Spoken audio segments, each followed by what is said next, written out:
देखिए आपने क्या मांगा, इसके कुछ वीडियोस मैंने देखे हैं। वाह। आप लोगों से कह रहे हैं कि आपके पास जितना चाहे दान दे दो, अपना मकान दे दो, फ्लैट दे दो, बंगला दे दो, घोड़ा दे दो, गाड़ी दे दो, सोना चांदी, बैंक, एफडी, मंगलसूत्र, अंगूठी, लुगाई लड़का छोड़ के सब मुझे दे दो। ये हमारा डिस्क्लेमर रहता है दरबार के पहले का। लोगों को जो भावनाएं रहती हैं कि गुरु परंपरा के लोग और साधु लोग दरबार इसलिए लगाते हैं, भगवान को इसलिए रखते हैं कि ये कमाई का जरिया बनाते हैं। और हमने अपने दरबार में बैनर लगा करके वो माइक पर ठोक करके बोलते हैं कि यहाँ किसी भी प्रकार का शुल्क, फीस, दक्षिणा नहीं लगता। पर अगर तुम शिष्य मानते हो अपने आप को और हम गुरु हैं, तो गुरु परंपरा के नाते अगर कुछ भी तुम दे दो, अगर आप भी इंडिया टीवी का ये हाउस हमारे नाम करें, हमें कोई दिक्कत, हमें कोई दिक्कत। और लेते भी हैं, लेना बुरा नहीं है, उपयोगिता बुरी है। लेकर के उसका सदुपयोग करते या दुरुपयोग करते। हम लेते हैं, कोई अगर देता है तो स्वीकार करते गुरु के नाते। हम उस परंपरा से हैं जहां अंगूठा तक दान गुरु को दे दिया जाता है, हम भी लेते हैं। कितना कितना कमा लेते हैं? हमारी तो कोई फिक्स कमाई नहीं है, क्योंकि हमारी कोई कंपनी या बिजनेस नहीं है। कोई चढ़ा जाता है, हमारे पास करोड़ों सनातनियों का प्यार, लाखों करोड़ों लोगों की दुआएं, हजारों संतों का आशीर्वाद, इतनी कोई हिसाब किताब तो रखता होगा ना कि कितना पैसा आया। जितने सनातनी उतनी कमाई, हिसाब आप लगाओ। ज्यादा बातें इसलिए होती हैं कि आप जो स्टंट करते हैं पब्लिसिटी के लिए, आप ऐसी ऐसी बातें कह देते हैं। आप कहते हैं कि बिना वीजा के हनुमान जी रावण की लंका में घुस गए थे। ये जो मॉडर्न युवान भाई बहन है, इनको लंका प्रवेश के बारे में बताएंगे तो इनको ये लगता है कि ये घिसी पिटी बातें इनके दादा परदादा बताते रहे, ये बेचारे ऊब गए। इनको कुछ ऐसा चाहिए कि उस अध्यात्म से ये कनेक्ट हो पाए। और जैसे रावण ने मुझसे फोन पे बात की। हाँ बिल्कुल, हम वही बोलने ही वाले थे। लगता है आज हमारी शक्ति आपके पास पहुंच गई।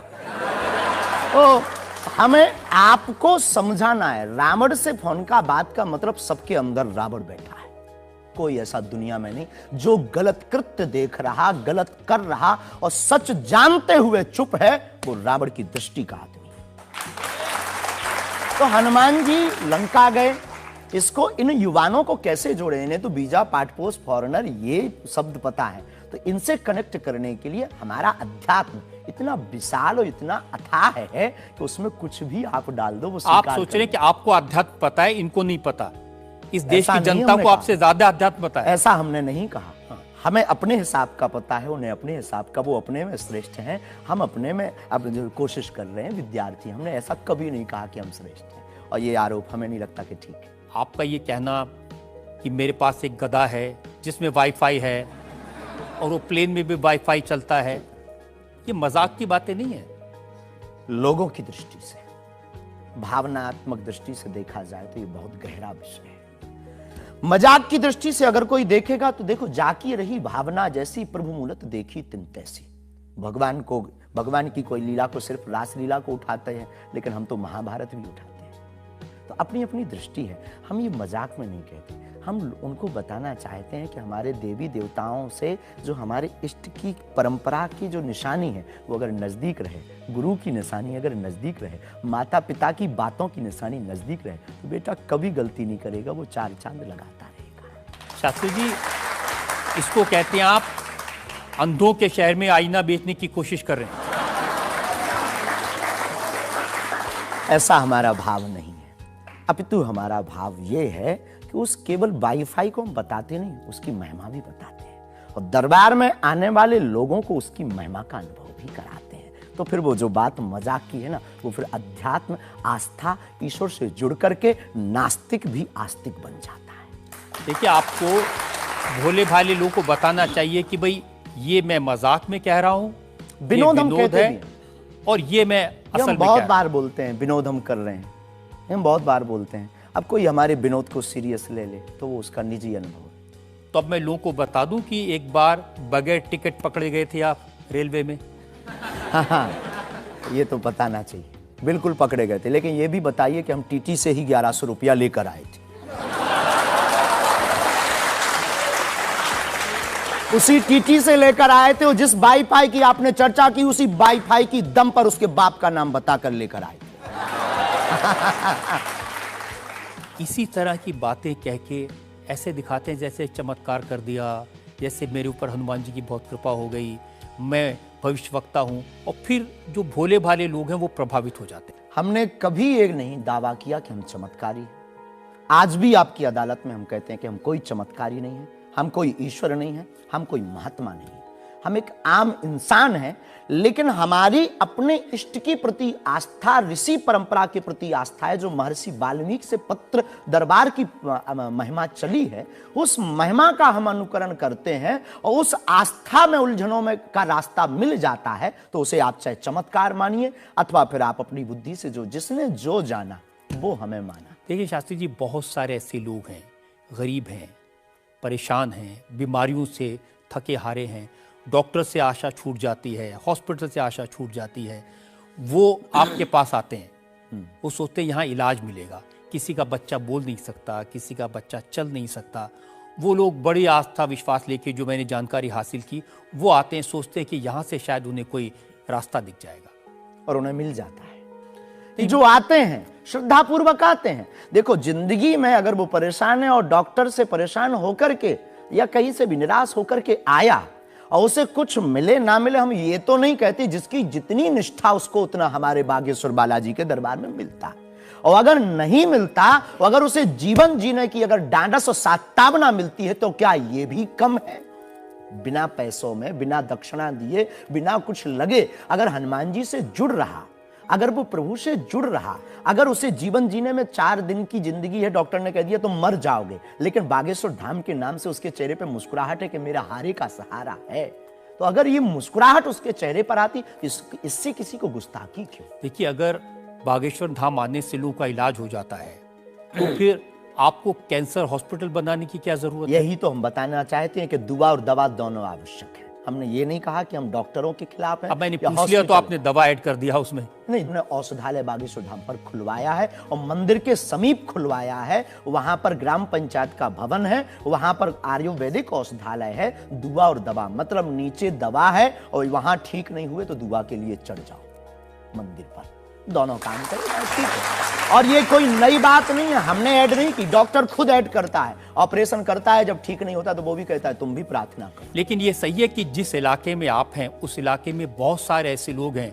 जो इसी तरह पर्ची निकालते हैं, जो इसी तरह दुआ की बात करते हैं। पूरे भारत में ऋषि परंपरा के अनेक लोग हैं, बहुत लोग तो नहीं कह सकते, पर अनेक लोग पूरे भारत में हैं। और केवल हमारे इलाके में नहीं, पूरे भारत में। हमारे इलाके में बागेश्वर बालाजी की महिमा और दादा गुरुजी के पास दरबार से, कृपा से बहुत से महापुरुष और भी। मैं बताता हूँ, एक लवलेश नाम के गुरुजी हैं, 20 साल की उम्र है, और वो भी इसी तरह से पर्ची निकालते हैं, वो भी इसी तरह से। हम कभी ऐसे मिले नहीं, इस भाव से हमारा कभी मिलना नहीं हुआ, और इस विषय पर उनका निज मत हो हम कह नहीं सकते, ईश्वर जाने। नहीं, मत तो पता नहीं, उनके ऊपर रेप का इल्जाम है और वो जेल में है, कह नहीं सकते।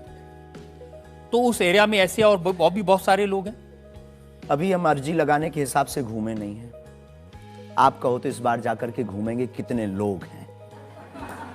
अभी तो हमें एक पता है, छतरपुर जिले में एक गढ़ा गांव है, वहां बागेश्वर धाम है, वहां सदगुरु सन्यासी बाबा से परंपरा चली दरबार की, आप भी आइए। ये बात सही है कि देश में बहुत सारे ऐसे लोग हैं जो कहते हैं हमारे पास सिद्धि है। एक जयपुर में है, उन्होंने बताया कि मैंने कर्ण पिशाच को साधा हुआ है, और वो भी किसी की भी डेट ऑफ बर्थ बता देते हैं, किसी के परिवार वालों का नाम बता देते हैं। हमारे पास ऐसी कोई सिद्धि नहीं, ना हमने ऐसी कोई साधना कर रखी है। हमारे पास सिर्फ अपने इष्ट पर, हनुमान जी पर भरोसा है, जो अष्ट सिद्ध नवनिधि के दाता हैं। ना हम कोई डेट बताते हैं, ना हम कोई नाम बताते हैं, और अगर उनकी कृपा से पता चल जाए तो कोई बुरी बात नहीं। जनता में जो लोग सवाल पूछना चाहते हैं, आमतौर पर क्या होता है कि संत का नाम आते ही हमारे माइंड में एक इमेज बनती है कि गाड़ी होगी, बहुत ही जो उनकी वेशभूषा होगी बहुत ही सिंपल और सरल होगी, लेकिन आपकी वेशभूषा देख के, टोपी देख के लगता है एकदम कलरफुल रहता है। आपकी दुनिया ही रंगीन है तो साधु को भी रंगीन होना चाहिए। बहुत बढ़िया, बहुत बढ़िया। जब 7 रंगों की भरी दुनिया है माय डियर सिस्टर, 7 रंगों से भरी दुनिया है, तो मुझे क्या दिक्कत है? और हम कोई साधु नहीं, हम कोई महात्मा नहीं ना, हमने चोला ले रखा है।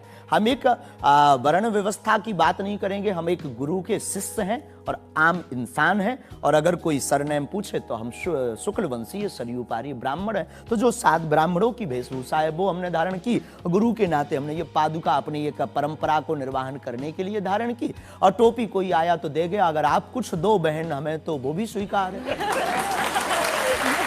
आप चाहो तो कुछ हमें पहनने को दे सकते हो, हम पहन लेंगे। एक वेबसाइट ने लिखा कि ये जो टोपी पहनते हैं ये पहनाने वाले से भी कुछ गुरु दक्षिणा लेते हैं, जो कपड़े पहनते हैं, जो कपड़े जिसके दिए पहनते हैं उससे भी कुछ पैसा लेते हैं। आज तक ऐसा कोई मिला नहीं है, खोज जारी है। किसी ने हमें आज तक दक्षिणा नहीं दी टोपी पहनाने के नाम पर या कपड़े पहनाने के नाम पर। हम तो राह चलते कोई मिल जाता है तो उसका पहन लेते, अपना दे देते हैं। हम तो साधु उस परंपरा के हैं, उस परंपरा के। लेकिन अच्छे लगते हैं आपको ये रंग बिरंगे कपड़े? बहुत आनंद आता है। क्या दिक्कत है साहब? किसी को दिक्कत है वो हमसे ज्यादा रंगीन पहने। एक शायर ने कहा कि जो खानदानी रईस हैं वो मिजाज रखते हैं नर्म अपना। आपका लहजा बता रहा है आपकी ये दौलत शोहरत नहीं रही।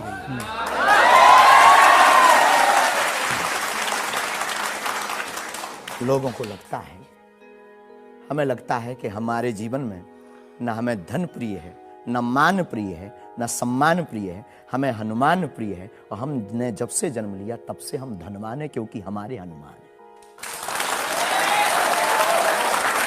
और दुनिया का प्रत्येक हनुमान भक्त धनवान है जिसके जीवन में हनुमान है।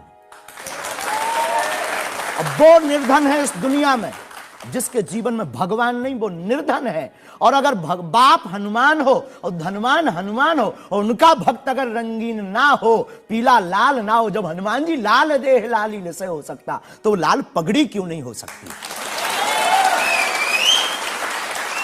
ये मुझे पता चल गया है कि आप इसी तरह की डायलॉग बाजी करके ही इतने पॉपुलर हुए हैं